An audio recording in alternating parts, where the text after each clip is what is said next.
Salut à tous et bienvenue sur notre chaîne dédiée au Real Madrid. N'hésitez pas à lâcher un petit pouce bleu.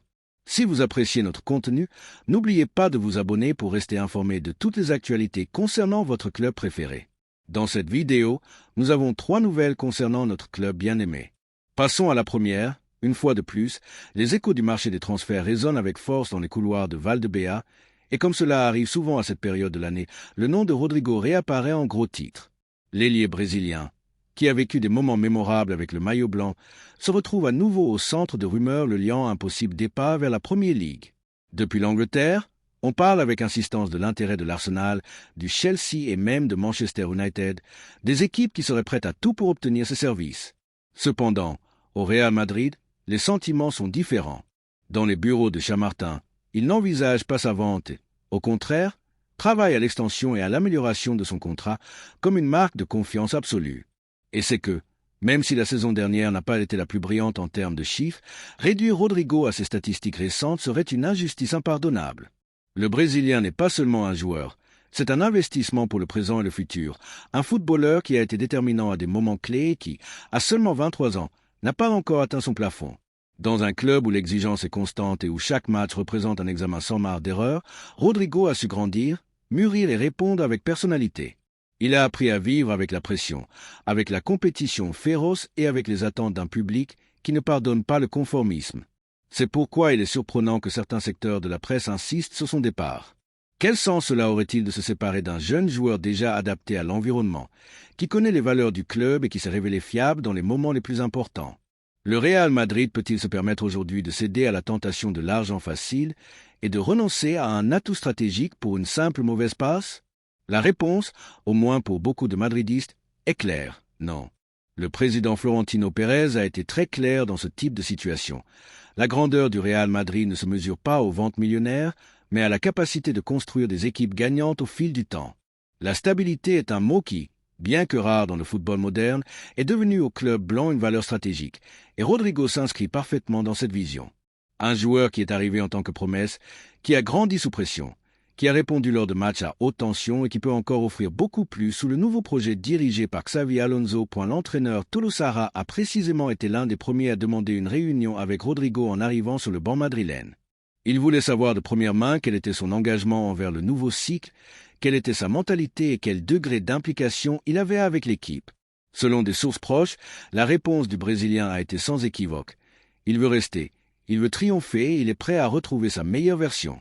Ces mots ont été clés pour que Xavi transmette à la direction son désir de compter sur lui comme une pièce importante de son schéma, non pas comme un remplaçant, ni comme une alternative, mais comme l'un des noms marquants de son idée de jeu. Rodrigo représente un mélange peu commun dans le football actuel. Talent technique, capacité de débordement, polyvalence et caractère compétitif. Il peut jouer à plusieurs postes en attaque, s'adapte à différents systèmes et n'a pas besoin d'être le centre de l'attention pour l'interprète. Dans un monde footballistique où beaucoup de joueurs doivent un protagonisme absolu pour briller, il a démontré qu'il sait jouer pour l'équipe, qu'il comprend quand céder le ballon, quand assumer le protagoniste et quand travailler dans l'ombre. De plus, nous ne pouvons pas oublier son impact lors des soirées européennes, qui a été déterminant. Des matchs qui font déjà partie de l'histoire récente du club portent sa signature. Des buts décisifs, des pas impossibles, des apparitions salvatrices. Sa capacité à se montrer la hauteur dans l'élite quand on a le plus besoin de lui est une qualité qui ne peut pas être sous-estimée. Et tout cela, il l'a accompli sans élever la voix, sans polémique, sans exigence déplacée, avec humilité et travail. Alors pourquoi le Real Madrid devrait-il se séparer de lui? Pour une somme d'argent importante? Pour faire de la place à de nouvelles incorporations? Cela serait-il une contradiction avec la philosophie qui a conduit le club à dominer l'Europe au cours de la dernière décennie? Le Madrid n'est pas un club vendeur, c'est un club constructeur de projets solides où les joueurs grandissent, se consolident et marquant leur époque. Et si quelque chose a démontré Rodrigo, c'est qu'il veut faire partie de cette histoire. L'idée que sa vente pourrait financer d'autres opérations est un argument faible si sur l'analyse d'un point de vue sportif. Le marché est plein d'inconnus, de transferts qui ne rentrent pas toujours, de promesses qui ne se concrétisent pas. Aurait-il un sens de lâcher un joueur consolidé et adapté au plus haut niveau pour tenter sa chance avec un autre qui pourrait ne pas être à la hauteur? Même si des chiffres tentants sont présentés, la réponse ne devrait pas être. Ces derniers jours, le club a commencé à bouger pour transmettre aux joueurs son intention de prolonger son contrat, qui expire déjà en 2028. L'idée est de le sécuriser, de reconnaître sa valeur au sein du vestiaire et d'envoyer un message clair. Rodrigo fait partie de l'avenir du Real Madrid, et c'est sans aucun doute l'une des meilleures nouvelles que nous pourrions recevoir sur ce marché estival. Parce que si quelque chose est choisi dont une équipe championne a besoin, c'est de continuité, de sentiment d'appartenance et de joueurs qui ressentent les couleurs, et Rodrigo le fait. Il n'est pas un nouveau venu. Il n'a pas besoin de s'adapter. Il n'est pas là pour voir ce qui se passe. Il est là parce qu'il a démontré sur le terrain, parce qu'il a gagné le respect de ses coéquipiers et parce qu'il a encore beaucoup de chapitres à écrire avec ce maillot. Maintenant, comme toujours, nous voulons entendre l'opinion des fans madrilènes. Que pensez-vous de ce sujet? Êtes-vous d'accord pour que Rodrigo reste et renouvelle son contrat dès que possible, ou pensez-vous qu'une grande offre de la Premier League devrait être considérée sérieusement? Pensez-vous qu'il a atteint son plafond ou qu'il a encore une marge de progression? Êtes-vous prêt à prendre le risque de le perdre et à parier sur l'inconnu? De notre perspective, il y a des décisions qui ne se négocient pas, et celle-ci en est une. Rodrigo doit rester, non par nostalgie, mais par bon sens, car sa valeur va au-delà des buts, car c'est une pièce déjà intégrée dans l'engrenage de l'équipe, car il a de l'ambition, de la discipline et de la qualité, car il représente le type de joueur que tout club veut avoir dans ses rangs et, surtout, parce que nous n'avons pas encore vu sa meilleure version au Real Madrid. Il n'y a pas de place pour l'improvisation. Chaque mouvement doit être médité, stratégique et cohérent avec l'identité du club, et l'identité du Real Madrid est de mettre sur ses propres valeurs, celles qui ont démontré sur le terrain qu'elles méritent de continuer. Rodrigo en fait partie, et son futur, si la justice sportive, doit continuer à s'écrire à l'encre blanche. Et toi, Madrilène, es-tu avec nous pour que Rodrigo reste, ou vois-tu d'un bon œil son départ en Angleterre? Laisse-nous ton opinion. Le débat est lancé, mais le cœur madrilène est clair. Ici, il reste. La deuxième nouvelle concerne une décision importante dans notre club bien-aimé. Le Real Madrid est un nouveau protagoniste sur le marché, non seulement pour son pouvoir économique, sa capacité d'attraction et sa planification impeccable, mais aussi pour la clarté avec laquelle il aborde chaque fenêtre de transfert. Cette fois, l'attention est portée sur le nom de Christian Mosquera, jeune défenseur de Valence, qui a été offert au club blanc par ses représentants, générant un certain remue-ménage dans les médias, mais sans altérer la ferme posture de Florentino Pérez et de son équipe dirigeante. La réponse depuis Chamartin a été catégorique. Mosquera n'est pas une priorité, et cette détermination, loin d'affaiblir le club, démontre qu'à Valdebea, on ne tombe pas dans le piège des modes ou des impulsions. Comme cela arrive souvent ailleurs, où règne l'improvisation et le court-termisme. Le nom de Mosquera a commencé à circuler avec insistance dans les bureaux du football européen. Sa performance avec Valence a été remarquable pour un joueur de seulement 19 ans. Dans une saison tumultueuse pour l'équipe chez, le défenseur hispano-colombien s'est consolidé comme l'une des pièces les plus stables de l'équipe. Son physique, sa lecture tactique et sa maturité ont attiré l'attention des clubs de la Premier League, notamment de l'Arsenal, qui a déjà avancé dans les conversations pour l'incorporer. Les Anglais, dirigés par Mikel Arteta, croient que Mosquera peut être une solution à moyen et long terme pour leur défense et sont prêts à mettre gros sur lui. Dans ce contexte, son entourage n'a pas hésité à l'offrir également au Real Madrid, conscient qu'un lien avec la plus grande entité du monde suffirait à faire monter sa cote et son prestige. Mais ce que beaucoup ne comprennent pas, c'est que tous les talents émergents ne s'intègrent pas dans la feuille de route blanche. Au Madrid, on ne recrute pas par caprice ni par pression médiatique, et dans ce cas concret, tant Florentino que la direction sportive ont été clairs. Mosquera n'entre pas dans les plans du club pour le moment, et encore moins dans une opération accélérée ou économiquement gonflée. Alors que certains médias tentent de vendre son recrutement comme une opportunité à ne pas manquer, à Valdebea, on le voit différemment. L'effectif est déjà bien structuré dans la zone défensive, et toute incorporation doit représenter un saut qualitatif immédiat. Mosquera est prometteur, oui, mais il n'est pas au niveau des indispensables, ni n'a démontré un niveau soutenu dans l'élite qui justifiait un investissement important de la part du club blanc. Le Madrid n'est pas une école de formation. C'est le sommet du football mondial. Ici, on ne vient pas pour apprendre, mais pour performer dès la première minute. Ce critère si clair entre en collision frontale avec la manière dont les choses sont gérées chez l'éternel rival, à Barcelone, où la situation économique les oblige à chercher des bonnes affaires ou à se lancer désespérément sur toute promesse qui apparaît sur le marché, même si elle ne s'intègre pas vraiment dans leur projet. En fait, certains secteurs culés avaient déjà commencé à spéculer sur la possibilité que la mosquée finisse dans l'équipe catalane si le Madrid ne se précipitait pas. Une fois de plus, il est démonstration de la différence entre un club qui dirige avec raison et un autre qui réagit par nécessité.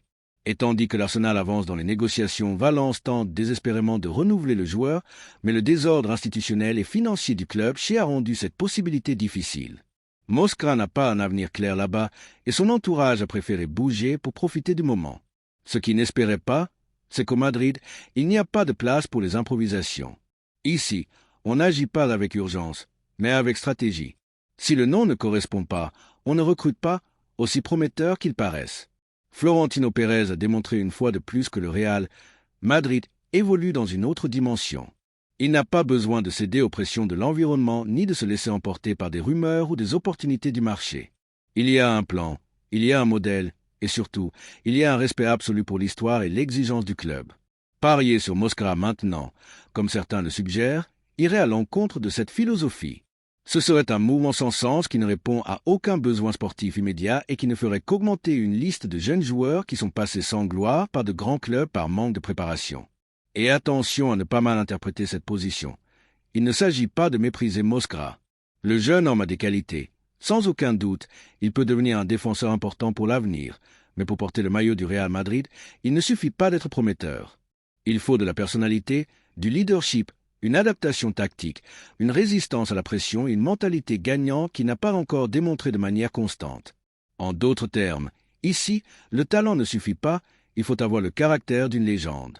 À ce stade, la question pour les fans madrilènes est inévitable. Pensez-vous vraiment que Moscra a ce qu'il faut pour faire partie de ce projet? Pensez-vous que nous devrions faire un investissement pour un joueur encore à consolider alors qu'il y a d'autres positions avec des besoins plus clairs? Parce qu'en étant sincère, ce type d'opération n'a de sens que si elles se font dans des conditions très favorables, et ce n'est pas le cas ici. De plus, Valence n'est pas disposé à donner sa jeune paire gratuitement. Sa situation financière est compliquée, mais pas au point de laisser échapper gratuitement un joueur avec une projection internationale. Si quelqu'un veut Moscra, il devra payer, et ce n'est pas le type de recrutement qui correspond à la philosophie de modération et d'efficacité avec laquelle le Real Madrid gère son effectif ces dernières années.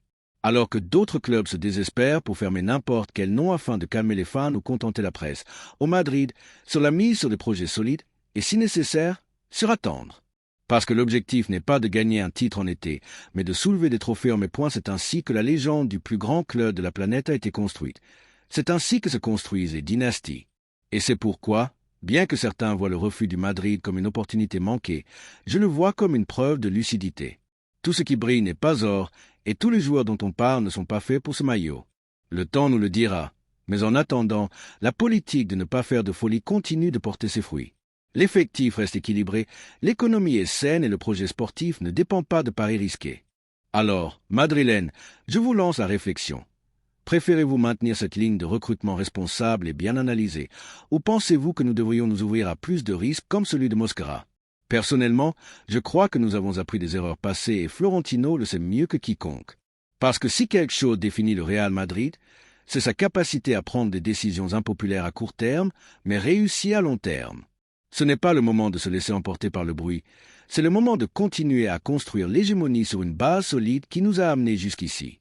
Et pour l'instant, Christian Moscra ne fait pas partie de ce plan, et c'est très bien ainsi. La troisième nouvelle est un énorme coup de tonnerre au Real Madrid. Le Real Madrid bouge à nouveau avec intelligence sur le marché des transferts, en silence, sans grands éclats, mais avec une marche ferme. Le club le plus grand du monde est sur le point de finaliser une incorporation qui pourrait marquer l'avenir de sa défense. Nous parlons d'Álvaro Carra, latéral gauche espagnol qui joue au Benfica et qui, selon les informations révélées par Eduardo Anda dans El Chiringuito, est très proche de devenir un nouveau joueur du Real Madrid. L'opération, telle qu'elle a été connue ces dernières heures, est complètement sur les rails et il ne manque que des détails pour être officialisé. Nous ne sommes pas face à un recrutement médiatique ni de ceux qui font la une pour leur impact commercial immédiat, mais si face à une décision cohérente, stratégique et alignée avec la vision de Florentino Pérez, construire un projet durable, ambitieux et avec des bases solides. Álvaro Carra s'inscrit parfaitement dans ce profil. Un jeune avec du talent, de la projection, une formation internationale et un désir profond de porter le maillot blanc. Ce n'est pas un pari au hasard, c'est une décision mesurée qui peut porter ses fruits à moyen et long terme si le joueur répond aux attentes. Le latéral, qui est passé par Manchester United et se trouve actuellement au Benfica, a montré une évolution constante. Son passage en Angleterre lui a donné la rigueur tactique et physique qu'exige la Premier League. Au Portugal, il a gagné des minutes, du protagonisme et de la confiance. C'est un footballeur qui se projette bien en attaque, a une grande capacité de centre et se montre engagé défensivement. Mais ce qui se distingue le plus, c'est sa maturité mentale. Malgré sa jeunesse, il a démontré qu'il comprend le jeu et ne tremble pas dans des scénarios de pression. La négociation avec le Benfica n'a pas été simple. Le club lisboète est connu pour sa dureté à la table des négociations, comme à l'accoutumée, exiger le paiement intégral du transfert. Cependant, depuis Valdebea, le critère de prudence économique a été imposé. Le Real Madrid a proposé d'échelonner le paiement conformément à sa politique de responsabilité financière. Finalement, les Portugais ont accepté la formule blanche, ce qui est une victoire silencieuse mais significative. Il ne s'agit pas seulement de bien recruter, mais de recruter avec intelligence, sans hypothéquer le club, sans céder au chantage économique, sans rompre les structures salariales. Dans ce contexte, Álvaro Carrá signera pour 5 saisons et percevra un salaire net d'environ 3,5 millions d'euros par an, un chiffre raisonnable pour un joueur de son profil, sans excès. Ici, il n'y a pas de folie ni de paris risqués, il y a de la planification et de la confiance en un footballeur qui veut grandir sous les projecteurs du Bernabéu. Le joueur a d'ailleurs déjà exprimé en privé son désir de jouer au Real Madrid. Il n'arrive pas par obligation contractuelle ni par pression des représentants, il arrive parce qu'il le veut. Et cela, dans un club comme celui-ci, est fondamental. Du point de vue madrilène, cette opération représente beaucoup de choses. D'abord, une réponse contundente au chaos qui règne dans d'autres bureaux. Alors que certains rivaux vendent du vent, le Madrid travaille en silence. Alors que d'autres improvisent, le club blanc exécute des plans. Alors qu'on parle de crise et de manque de direction dans d'autres entités, à Valdebea, on continue de construire un projet qui ne cesse de croître. Il n'est pas nécessaire d'élever la voix lorsque les faits parlent d'eux-mêmes. Carrá n'est pas seulement un recrutement pour l'avenir, c'est aussi un avertissement pour ceux qui pensent que le Real Madrid a besoin de remplir son effectif de non-médiatiques pour continuer à gagner. L'histoire récente du club démontre le contraire. Ce qui est important, c'est de former un groupe compétitif, équilibré et affamé de gloire, et c'est là que Carrá peut faire la différence. Parce qu'il arrive pour ajouter, pour concourir, pour apprendre et, avec le temps, pour se consolider. Le Real Madrid n'a pas besoin de faire des folies, et c'est quelque chose que Florentino Pérez lui-même a clairement indiqué à plusieurs reprises. Le club ne recrutera pas par caprice ni ne répondra à la pression médiatique. Les décisions sportives sont prises à partir de la logique, de l'analyse et de la cohérence. L'arrivée de Carrá est une preuve de plus de cette politique, un recrutement sensé, bien négocié, qui répond à un besoin structurel et qui peut apporter des bénéfices sportifs et économiques à l'avenir. Et maintenant, chers Madrilènes, je vous pose une question directe. Que pensez-vous de cette incorporation? Êtes-vous d'accord pour dire qu'il s'agit d'un mouvement intelligent? Préfériez-vous un autre type de profil, peut-être plus médiatique? Ou pensez-vous que ce type d'opération renforce l'identité gagnante du club? Personnellement, je suis en faveur de ce type de décision. Tout dans le football n'est pas éclat immédiat. On gagne aussi en construisant, en polissant le talent, en misant sur des joueurs qui arrivent avec envie et potentiel. Álvaro Carrá est exactement cela, un footballeur avec de la projection, de la marge de progression et l'attitude adéquate. Il n'arrive pas pour exiger, il arrive pour travailler, il n'arrive pas pour occuper de l'espace, il arrive pour se faire une place, et cela, pour moi, est déjà une raison suffisante pour applaudir cette gestion. De plus, nous ne pouvons pas ignorer ce que ce type de mouvement représente pour le message institutionnel du club. Dans un marché de plus en plus inflationniste, où l'on paie des fortunes pour n'importe quel joueur, le Real Madrid démontre qu'il est possible de bien recruter sans se ruiner, de concourir au plus haut niveau sans tomber dans le piège des recrutements à sensation qui se transforment ensuite en fiascos économiques et sportifs. L'opération Carrá renforce également la politique de relations avec des clubs comme le Benfica, un vivier inépuisable de talents. Il ne serait pas étrange que, après ce recrutement, de nouvelles voies de collaboration s'ouvrent. Et cela, dans le football moderne, est vital. Avoir des partenaires stratégiques dans des ligues comme la portugaise permet d'avoir un accès préférentiel aux jeunes promesses avant que leur prix ne s'envole. Enfin, n'oublions pas l'impact que cette incorporation peut avoir sur l'effectif et l'environnement. Un jeune joueur espagnol qui se fait une place à l'étranger génère toujours de la sympathie et du soutien de la part des fans. Carrá arrive avec faim, avec humilité et avec l'écusson du Real Madrid en tête. Il n'y a rien de plus précieux que cela. Alors, je répète la question. Que pensez-vous, Madrilène? Sommes-nous face à un succès silencieux qui, avec le temps, sera valorisé à sa juste mesure, ou pensez-vous que le club devrait miser sur des noms avec plus de poids médiatique? Est-ce ainsi que l'on continue à construire un effectif gagnant, ou cela vous semble-t-il insuffisant? Quoi qu'il en soit, une chose est certaine, la machine du club ne s'arrête pas. Alors qu'ailleurs on improvise, ici on planifie. Alors qu'ailleurs on souffre pour finaliser des opérations, ici on exécute avec discrétion et efficacité. Et c'est pour cela que nous continuons à être la référence. Parce qu'au Real Madrid, on n'achète pas de la fumée, on recrute avec un but. Et Cara est sans aucun doute un recrutement avec un but. Bienvenue Alvaro, que ton histoire dans le club le plus grand du monde soit à la hauteur de ton ambition. Et maintenant, au travail, car dans ce club, l'important n'est pas d'arriver, mais de démontrer que l'on mérite de rester. Laissez-nous dans les commentaires. Merci d'avoir regardé cette vidéo et j'espère que cette vidéo vous a plu. N'hésitez pas à lâcher un petit pouce bleu, vous abonner à la chaîne et à activer la cloche pour ne rien manquer des prochaines vidéos.